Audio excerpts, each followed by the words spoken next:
O CMOS Setup, mais conhecido por Setup da máquina, é um programa da BIOS do computador que permite ao operador ou usuário alterar determinados atributos que podem afetar de maneira positiva ou negativa o desempenho da máquina e também do sistema operacional. Isso depende do grau de conhecimento que o operador ou usuário possui sobre o programa. Um dos atributos que podem ser alterados no CMOS é o estado da memória cache, que pode ser habilitada, ou seja, colocada em ação, ou desabilitada. A memória cache, quando habilitada, permite uma melhor performance do sistema, já que auxilia diretamente os demais componentes de memória e, consequentemente, o processador. O programa CMOS pode ser acionado no momento em que a máquina for ligada ou reiniciada. Quando aparecem as primeiras informações na tela após ligar ou reiniciar a máquina, o computador estará fazendo o teste da memória RAM. Neste instante, pressione a tecla Delete até que esta tela seja mostrada. Esta é a tela principal do CMOS. A disposição de seu conteúdo, assim como a presença ou não de determinados itens, varia de acordo com a marca e o modelo da placa-mãe, mas principalmente da versão da BIOS. A partir daqui, acesse a opção denominada Advanced BIOS Features. Confira se as memórias cache L1 e L2 estão habilitadas, ou seja, com a opção Enable selecionada. Se não, usando as setas do teclado, posicione o seletor sobre as opções e use as teclas Page Up ou Page Down para escolher o novo atributo. Se preferir, o operador pode restaurar a configuração padrão do CMOS selecionando a opção Load Setup Defaults. Esta opção pode variar de acordo com a versão do setup em uso no computador. Assim, os atributos não só de cache, como de quaisquer outros elementos e dispositivos, serão ajustados de acordo com os dados do fabricante. Normalmente, esta opção habilita a cache. Para concluir, tecle F10. O sistema pede uma confirmação para sair e gravar as alterações. Tecle YDIS e, em seguida, tecle Enter. O computador fará novamente o teste de memória e executará os procedimentos de carregamento do sistema operacional. Existem vários modelos de memórias, sendo que para cada tipo de placa-mãe, usa-se um modelo adequado. Isso indica que um pente de memória será compatível com determinada placa-mãe, se esta contiver o chipset correspondente ao tipo de memória que se deseja instalar. Ou vice-versa, já que é mais fácil atualizar a memória RAM do que a placa-mãe. As primeiras máquinas Pentium usavam módulos de memória SIM de 32 bits, enquanto que as mais novas utilizam a tecnologia DIMM de 64 bits. Apesar de haver a possibilidade de adaptar um banco de memória do tipo SIM para DIMM, é bom que o usuário primeiro certifique-se da compatibilidade de sua placa-mãe para então adquirir e instalar um novo pente de memória. Pode-se inserir quantos pentes de memória a placa-mãe permitir. Há bancos com 2, outros com 4 slots de conexão. Deve também certificar-se da capacidade máxima oferecida pela placa-mãe. Essa informação está contida em seu manual de instruções. O aumento de memória RAM em seu computador somente terá resultados confirmados se os programas que você executa com mais frequência realmente necessitarem de mais memória do que já dispõe. Caso contrário, nem o usuário e nem o computador sentirão tanta diferença. A paridade é um componente da memória formado por dois circuitos que têm por objetivo controlar os dados gravados na memória RAM. Um destes circuitos tem a função de gerar a paridade, isto é, enviar um bit de dado no momento da gravação. O outro circuito, no momento da leitura do bit de dado, faz a comparação entre o que foi gravado e o que foi lido. Havendo alguma diferença entre os bits de gravação e de leitura, o circuito testador identifica e sinaliza com a seguinte mensagem na tela: Parity Error ou erro de paridade.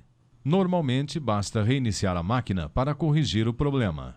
A paridade funciona da seguinte forma: 1 byte, que é a unidade correspondente ao espaço ocupado por um caractere na memória ou no disco rígido, é composto por 8 bits. Cada bit, que é a menor informação que o computador pode ler e operar, é representado por 0, indicando a ausência de sinal, ou por 1, indicando a presença. Se no conjunto de bits o total de uns for par, o circuito gerador do bit de paridade emite um 0. Já se o total de uns resultar em ímpar, é gerado pelo circuito o bit 1. Estes quadros ilustram a função do bit de paridade. Veja que nesta primeira linha temos um conjunto de bits somando 8 números 1.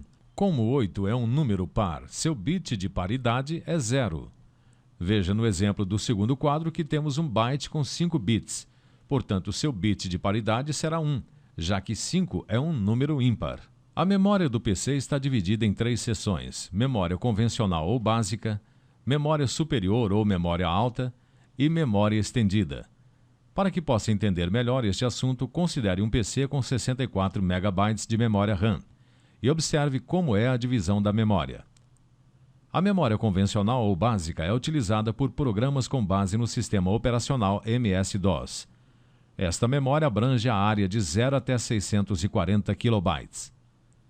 A memória superior ou alta está situada entre as posições 640 e 1024 KB, correspondendo a 384K. Esta área é reservada para memória de vídeo, que recebe os dados antes de serem transformados em sinais de vídeo e imagens. Video BIOS Shadow, que é a região da memória destinada a receber a cópia do BIOS da placa de vídeo. Shadow RAM é a área reservada para abrigar cópias de programas contidos na memória ROM. E Main BIOS Shadow, que é a região onde o BIOS da placa-mãe é instalado após o boot. Por fim, a memória estendida, que começa a partir de 1 MB e vai até os 64 MB. Nesta memória são executados programas para DOS e Windows e ainda alguns jogos. A memória permanente é, na verdade, um conjunto de chips instalados no computador com a função principal de controlar todos os dispositivos de hardware instalados. Tais chips são Mask-ROM, ROM, PROM, EPROM, EEPROM e Flash-ROM. A memória permanente já vem com dados pré-gravados pelo seu fabricante e estes não podem ser modificados pelo usuário. Entre estes dados podemos citar alguns programas, como o BIOS, que é um conjunto de instruções sobre os dispositivos de entrada e saída instalados no computador, o próprio setup, usado para alterar atributos originais de alguns componentes, que também é gravado em um dos chips de memória permanente. E, por fim, o POST, que vem do inglês Power On Self-Test, e quer dizer autoteste ao ligar. Este programa é auto-executável e entra em ação logo que a máquina é ligada ou quando o botão Reset é pressionado. Entre as rotinas verificadas pelo POST, podemos citar a verificação da configuração do computador, o teste da memória RAM, a inicialização do monitor de vídeo, os testes com o teclado e a preparação do sistema operacional. Interface é o nome do circuito que permite a conexão e a comunicação entre qualquer periférico e o computador. Tal circuito é constituído por vários chips, cuja finalidade é controlar a entrada e a saída de informações vindas e enviadas para o periférico, que pode ser uma unidade de disco, impressora, mouse ou teclado, dentre outros. Há interfaces padrões e interfaces específicas. As interfaces padrões permitem que sejam conectados diferentes tipos de periféricos. Por exemplo, a interface utilizada para a conexão do mouse permite também a conexão de uma câmera fotográfica digital. As interfaces específicas servem somente para determinados periféricos, como as de vídeo, fax modem ou placas de rede. As interfaces são comumente chamadas de portas de entrada e saída de dados, isso devido à sua função. Atualmente, os 3 principais tipos de interfaces ou portas são as seriais, as paralelas e as USB. Nas portas seriais, os dados são transmitidos em série, ou seja, um após o outro. Aliada a essa característica, os cabos do tipo serial podem ser mais longos, permitindo ligar equipamentos distantes entre si. Entre os periféricos de comunicação serial estão o mouse, a câmera digital, a webcam e algumas impressoras seriais. Apesar de ser mais lenta na transmissão dos dados do que a interface paralela, a serial oferece maior segurança devido ao envio dos dados bit a bit. Num computador pessoal ou PC, é comum encontrar 2 interfaces seriais, serial 1 contendo as portas COM1 e COM2, e serial 2 contendo as portas COM3 e COM4. Nas placas-mãe mais recentes, não há problemas de conflito se qualquer dispositivo serial for conectado em qualquer uma das portas seriais existentes. Nas placas de tecnologia on-board, é possível encontrar interfaces seriais, principalmente que façam a conexão para os dispositivos multimídia e jogos. Há um tipo de interface serial especificamente desenhada para a conexão de periféricos como o joystick, e também instrumentos musicais dotados da tecnologia MIDI para música digital. É uma interface de transmissão rápida devido à necessidade de respostas simultâneas às ações executadas pelo usuário, tanto no uso de um joystick em determinados jogos, como na gravação ou reprodução de música com um teclado. Nas portas paralelas, os dados são transmitidos simultaneamente. Isso faz com que seus cabos sejam mais curtos devido à possibilidade de perda dos dados ao percorrerem grandes distâncias. Porém, é uma transmissão mais rápida quando comparada com as portas seriais. Esta interface é utilizada para a conexão de dispositivos de comunicação paralela, tais como a impressora, o scanner ou o zip drive.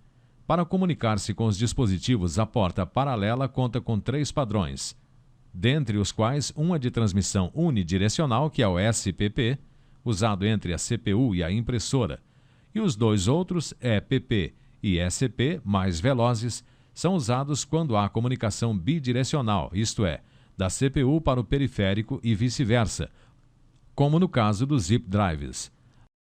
As interfaces USB enviam e recebem os dados com uma taxa de transferência equivalente a 480 milhões de bits por segundo. Outra característica desta porta é a possibilidade de ligar até 127 periféricos numa mesma tomada, dependendo da capacidade geral do sistema.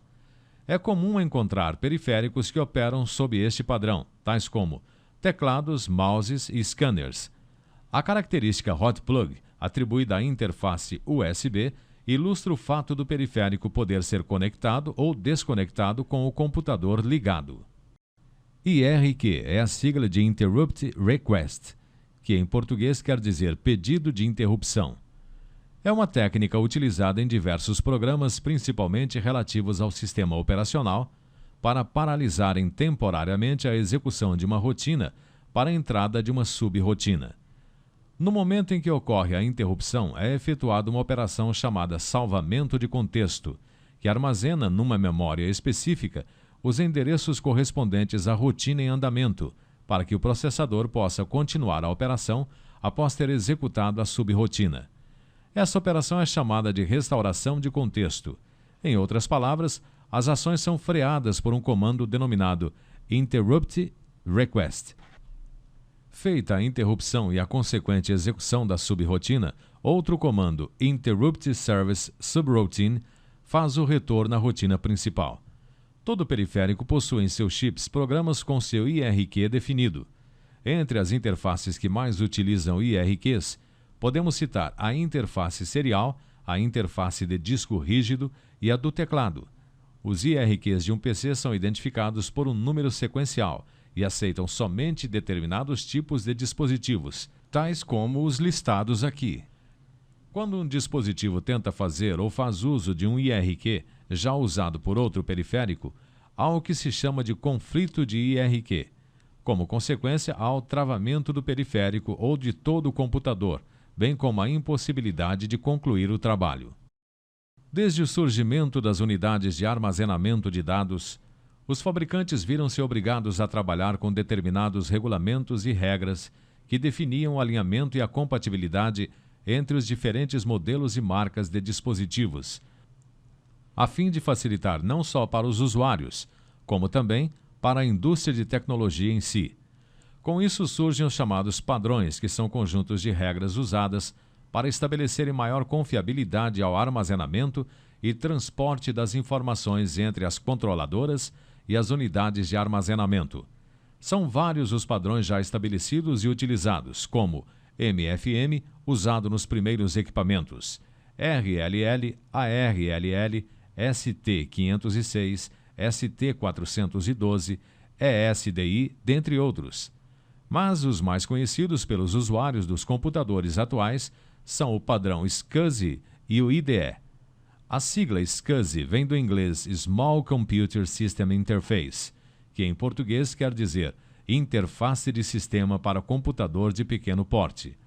Este padrão possui excelente desempenho, não apresenta ruídos na comunicação e permite trabalhar com discos rígidos de alta capacidade. Apesar de ser mais empregado em discos rígidos, o padrão SCSI é também usado em unidades de disco ZIP, o que aumenta sua velocidade de transmissão dos dados em comparação com as unidades ZIP paralelas ou IDE. No caso dos discos rígidos, faz com que os pedidos de acesso ao disco sejam organizados por um processador interno, reduzindo assim os movimentos das cabeças de leitura e gravação, ganhando tempo e melhor performance.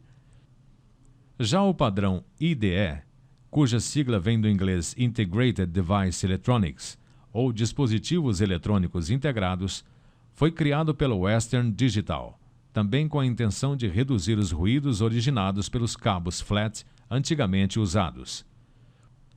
Há outro padrão semelhante ao IDE, porém com o diferencial de ser do tipo on-board. Este padrão é chamado EIDE, ou Enhanced Integrated Device Electronics, ou dispositivo eletrônico integrado avançado, que proporcionou uma sensível melhoria no padrão IDE, facilitando a comunicação entre os dispositivos e suas controladoras, gerenciando até 4 dispositivos ao mesmo tempo. A placa de rede conectada via slot é a interface que liga um computador a outro ou a vários outros. Vários computadores interligados formam uma rede. Esta placa faz comunicação serial com outra semelhante através de um cabo, que pode ser coaxial ou de par trançado. Um computador ligado a uma rede pode, por exemplo, permitir que outros usuários acessem o conteúdo de seu HD e pode também compartilhar a impressora instalada de modo que todos os demais usuários possam utilizá-la. Para conectar 2 computadores em uma pequena rede doméstica, são necessários apenas cabos do tipo par trançado, placas de rede do tipo 10/100 megabits em cada um dos micros e um programa de gerenciamento, como o Windows, por exemplo.